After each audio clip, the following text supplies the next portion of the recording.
Good morning mga kasisters. Ngayon ay magpipintura ng kwarto ni Aya. So andyan sa unahan, may bintana na yan dyan si nanay.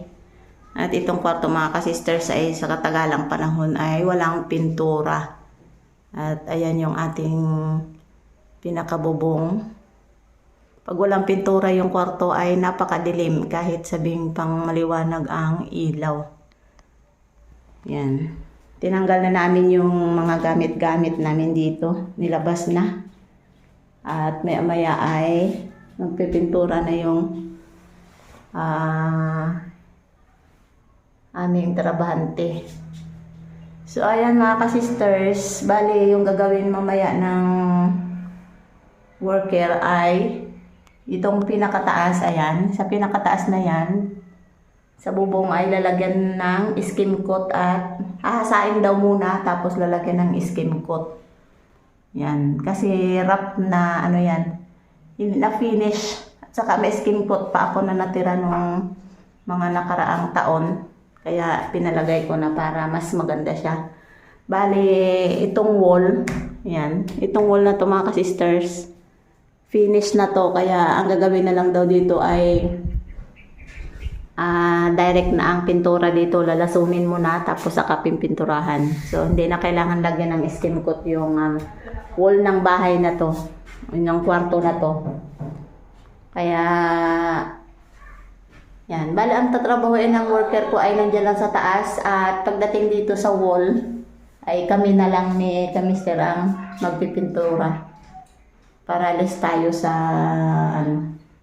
sa bayad. Less tayo sa sa labor. Kailangan natin tumipid.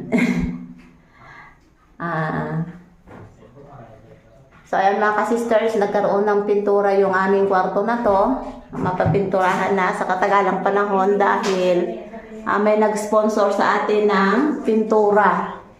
So nagpapasalamat kami sa kay Dr. May at kay Sir Rodolfo sa kanilang walang sawang pagtulong sa amin. At siya po ang magpapintura ng kwarto ni Aya at ni Hana. So unang araw po dito gagawa. Bale sabi ng laborer namin ay bale 2 araw daw itong magagawa niya yung 2 kwarto. So ayan, nandito na yung mga gamit namin sa labas at talagang napakasukal dahil umpuk-umpukan yung mga gamit namin. So mamaya at gagawa na yung aming yung aming worker. Kung saan pang masarap yun, pang bawal. Dilis. Masarap yung bawal. Masarap yung bawal bawal dilis ang ulam, di go. Sa mga yan, sa bawal ang dilis sa mga mataas ang uric acid. Dugo? Uric acid baga, nagadulot siya ng Hay! Ay! Dalaga! Si Dagol! Ang kanyang steam ko na. Ito malaki-laki. Oo, mamaya may malaki-laki daw. Skim ko. Nagagawa si Dagol ng ng ice cream Aya! Kakasinit talaga. Aya! Ayan sa kwarto, na yan sa'yo, magatulong. Baya! Aya! Mag-video. Mag-video tayo mamaya. Mag-luto. Ayan mga kasisters, nagpasimula na ng skim coat. Hahasain pa daw yan after nang matuyo yung skim coat. Ayan. Medyo nagliliwanag na ng konti na may na siya, may kulay puti. Parang kuiba kasi yung kwarto na to kapag walang pintura. Ito naman ay sponsor sa amin dahil kung walang sponsor, hindi talaga ito malalagyan ng pintura. Medyo critical na ang ang budget. Critical talaga. Ay may nag-sponsor ay di go na lang.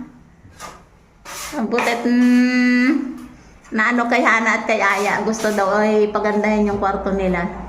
Yung blog ay maliit dito, maganda yun. Diyan sa kusina. Itong nilaga na tubig mga kasisters ay para ito sa manok. Dahil magkakatay ngayon ng manok.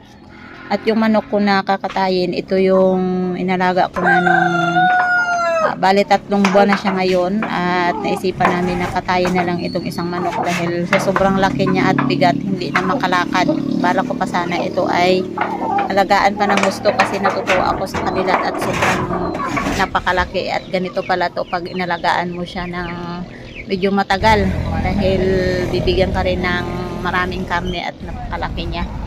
So ayan, si kamister na lang ang pinaluto ko mga kasisters dahil sa time na yan medyo nakaramdam ako ng pagod, so kailangan ko magpahinga dahil marami akong pinagagawa sa bahay na hindi na kailangan videohan o ipakita pa sa inyo, kaya sa sobrang pagod ko ay naisipan ko na lang na si kamister ang magluluto dahil kapag may nagpatrabaho dito sa amin o nagtatrabaho dito sa akin ay talagang nagluluto kami ng pagkain para sa trabahante. At naisipan ko nga na manok ang ipaulam dahil wala kaming isda at manok ay mayroon naman, so manok ang ipaulam ko ngayon mga kasisters. At ang sabi sa akin ni kamister ay magluluto daw siya ng sinabawang manok dahil yun talaga ang common dito sa amin kapag nagpaulam, kailangan may sabaw dahil mahilig ang tao sa sinabawan. So ito nga pala mga kasisters, kadami yung karne na nakatay doon sa isang pirasong manok. At ang luto pala ni kamister dito ay nagsangkot siya or nagmarinate na siya ng manok na may kamatis, asin, ayan, at paigahin lang niya ito para lagyan niya ng sabaw. So nagkuha lang siya ng konti na karne ng manok para lutuin dahil ang sabi ng aming trabahante ay hindi naman daw pala siya kakain dito sa amin, so nahihiya siguro at doon na lang siya sa bahay at wala kaming magawa.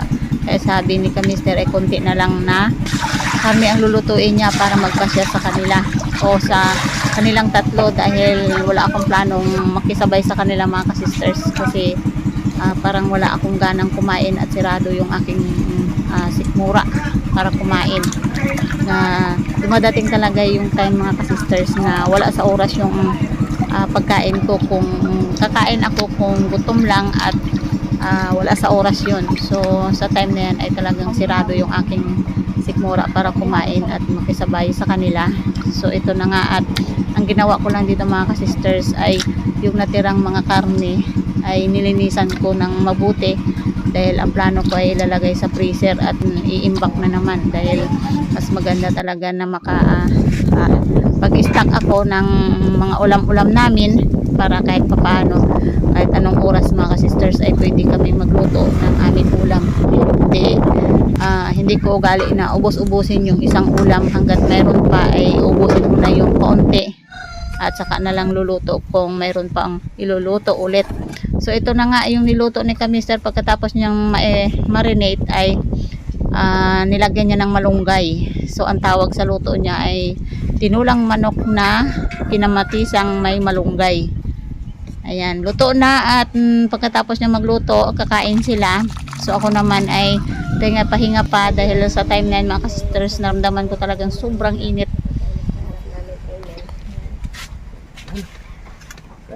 Oh, yun na tayo ng lagay ng sabaw. Di ba mahilig ka sa sabaw? Ikaw ate? Okay na ako. Kami lang ayaw.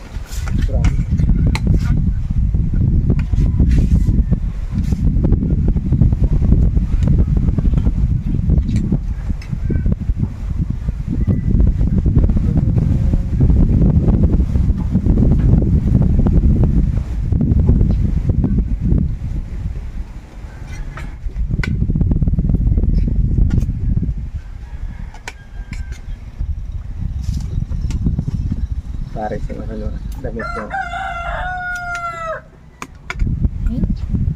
Hindi naman maanghang, hindi naman napupulo yung sili. Kami sili ko? Wala.